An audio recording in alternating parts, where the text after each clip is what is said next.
Selamat siang anak-anak dan salam sehat untuk kita semua.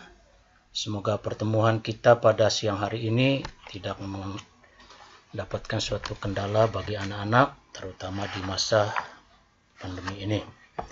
Pertemuan pada kesempatan ini yang berkaitan dengan dampak negatif perubahan sosial. Karena pada pertemuan yang lalu kita membicarakan pada dampak positif daripada perubahan sosial, dan kali ini kita melihat dampak negatif daripada perubahan sosial. Perubahan sosial menyebabkan kehidupan masyarakat menjadi lebih baik, maju dan berkembang.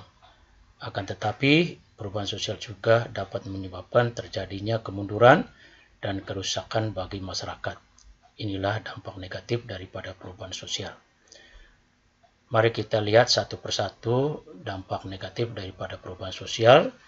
Yang pertama adalah culture shock. Culture shock, perubahan sosial yang terjadi dalam kehidupan masyarakat akan menimbulkan dampak beragam. Salah satunya ketidaksiapan terhadap perubahan, yaitu culture shock, keadaan masyarakat yang merasa bingung terhadap kebudayaannya. Misalnya pengaruh kebudayaan sosial yang terlalu cepat dari teknologi globalisasi dari Barat, Eropa, dan Amerika, dan dari Timur, Jepang, Korea Selatan, dan Cina yang datang ke Indonesia menimbulkan dampak negatif, antara lain konsumerisme, kesenjangan sosial, dan kecemburuan sosial. Jadi hal inilah yang masyarakat kita masih bingung karena tidak sesuai dengan adat ketimuran kita. Seperti dalam gambar ini, di mana gaya-gaya kebarat-baratan di sini, anak muda yang mungkin bagi masyarakat kita belum siap untuk menerimanya. Masih bingung untuk menerimanya. Kemudian yang kedua, kultur lap atau kesenjangan budaya, merupakan pertumbuhan kebudayaan yang tidak selalu sama cepat dan keseluruhan unsur budaya lainnya. Artinya, ada kebudayaan yang tumbuh secara cepat dan ada pula kebudayaan yang lain yang bertumbuhnya sangat lambat.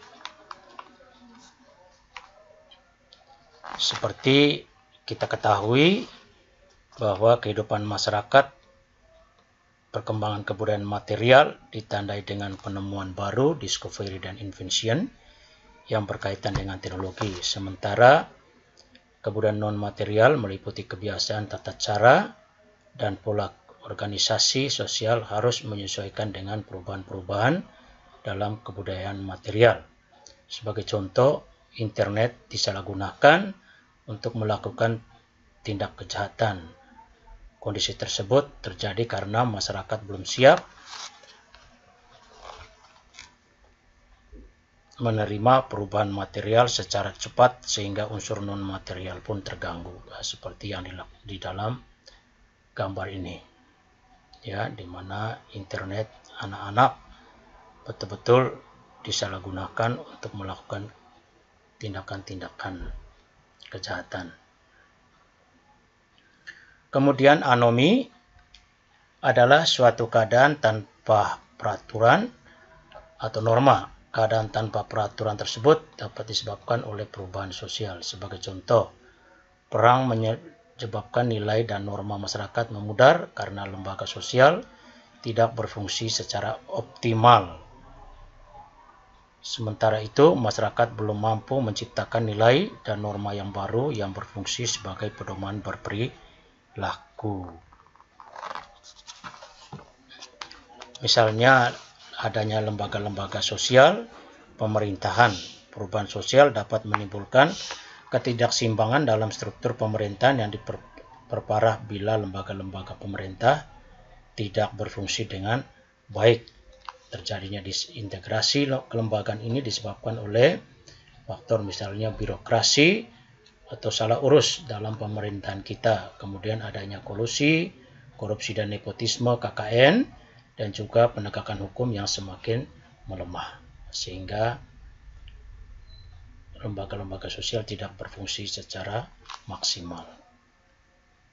Ini gambar ini ya.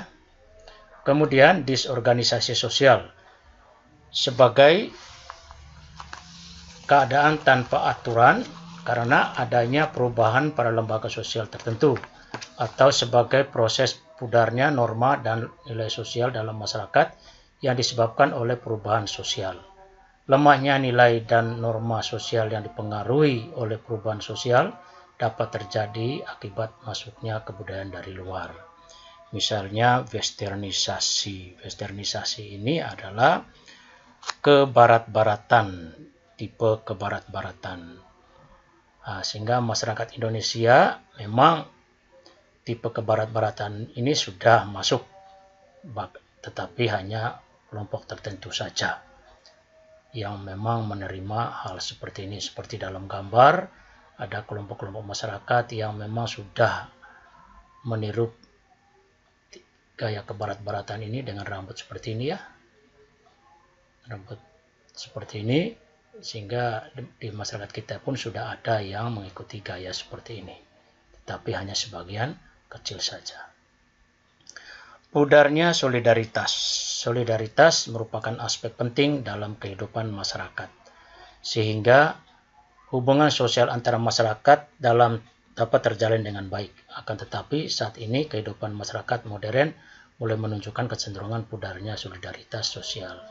Jadi kerjasama kita dalam sosial itu sudah cenderung memudar. Ya, sebagai contoh, sering perkembangan teknologi KW di satu sisi membawa berbagai kemudahan dalam kehidupan masyarakat, di sisi lain teknologi tersebut mendorong pengguna menjadi kecanduan. Jadi pengguna cenderung menghabiskan waktu untuk bermain game, berkomunikasi, menggunakan sosial media, menonton film, dan mulai meninggalkan kehidupan sosialnya. Akibatnya muncul fenomena yang mengarah pada pudarnya solidaritas sosial seperti yang terjadi dalam masyarakat kita ataupun kita lihat dalam gambar ini, di mana orang hanya menggunakan teknologi sosial. Sulit sekali kalau kita mengkomunikasi secara langsung dengan manusia yang lain. Jadi lebih mengutamakan teknologinya. Kemudian peningkatan tindakan kriminalitas. Kriminalitas merupakan dampak perubahan sosial yang tidak diinginkan oleh seluruh lapisan masyarakat. Namun demikian, peningkatan tindakan kriminalitas dapat terjadi akibat ketidakmampuan masyarakat menemukan solusi menghadapi perubahan sosial dalam kehidupannya, terutama dalam bagaimana cara solusi untuk mengatasi ekonomi yang sangat terpuruk, terutama perubahan yang menyebabkan kehidupan yang semakin sulit. Seperti dalam gambar tindakan kriminalitas, ya pencurian motor ini diakibatkan memang ekonomi kita yang terpuruk, sehingga masyarakat mengambil jalan tempuh dengan melakukan tindakan kriminalitas. Pencemaran lingkungan. Hasil penemuan baru, discovery dan invention mendorong perkembangan produk atau alat yang semakin memudahkan kehidupan masyarakat. Ya, tentunya kita lihat dalam pabrik-pabrik atau perusahaan-perusahaan besar, di mana di sini semakin proses modernisasi pemanfaatan hasil discovery dan invention yang tidak bijak dapat menimbulkan pencemaran lingkungan seperti polusi udara akibat asap pabrik dan lain sebagainya. Oleh karena itu, pemerintah mengharapkan pabrik kalau membuka lahan pabrik itu harus di luar rumah penduduk supaya tidak terkena langsung dampaknya terhadap penduduk di sekitarnya. Dan juga pabrik harus limbah industrinya harus dibuatkan sedemikian rupa supaya masyarakat sekitarnya tidak terkena dampak secara langsung. Ini gambar pabrik atau perusahaan. Marginalisasi ini juga merujuk pada orang-orang yang mengalami pembatasan terhadap berbagai aspek kehidupan sehingga berada pada pinggiran atau terabaikan oleh sistem dalam masyarakat. Mengapa masyarakat dapat mengalami marginalisasi? Karena marginalisasi terjadi ketika suatu kelompok masyarakat tidak atau belum dapat mengakomodasi proses perubahan sosialnya. Sebagai contoh, proses industrialisasi. Sebagai bentuk perubahan sosial, industrialisasi tentu membawa dampak positif bagi masyarakat. Akan tetapi, di sisi lain, industrialisasi menyebabkan beralihnya fungsi lahan produksi pertanian. Kondisi demikian mengakibatkan marginalisasi penduduk sekitar, terutama yang bermata pencaharian sebagai petani. Petani kehilangan lahan sebagai sumber penghidupan. Ini diakibatkan karena pembukaan lahan industrialisasi. Kemudian muncul paham duniawi, konsumerisme, sekularisme, hedonisme. Paham konsumerisme adalah gaya hidup yang menganggap barang-barang mewah sebagai ukuran kebahagiaan dan kesenangan. Seperti dalam gambar ini ya. Tetapi kalau masyarakat kita mungkin yang Anda di rumah mungkin belum sampai ke sini. Jadi kita selalu memberikan sikap gaya hidup disesuaikan dengan kebutuhan saja. Tidak selalu barang-barang mewah yang kita beli untuk mengukur kebahagiaan kita. Kemudian sekularisme, paham pandangan yang berpendirian bahwa moralitas tidak perlu didasarkan pada ajaran agama. Padahal kita di sini di Indonesia adalah ajaran agama sebagai landasannya kuat dalam kehidupan kita.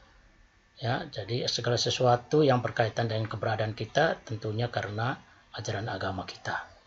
Tapi ada negara-negara yang sudah paham sekularisme bahwa segala keberadaan yang mereka miliki itu bukan karena Tuhannya, tetapi karena kemampuan mereka sendiri. Kalau kita tidak, ya, melalui doa kita mendapatkan sesuatu.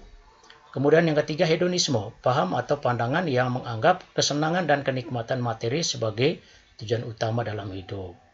Jadi ada ya di sekitar kita mungkin orang-orang di sekitar kita yang menganggap materi itu adalah tujuan utama dalam hidupnya, sehingga dia menganggap kesenangan dan kenikmatan itu karena materi.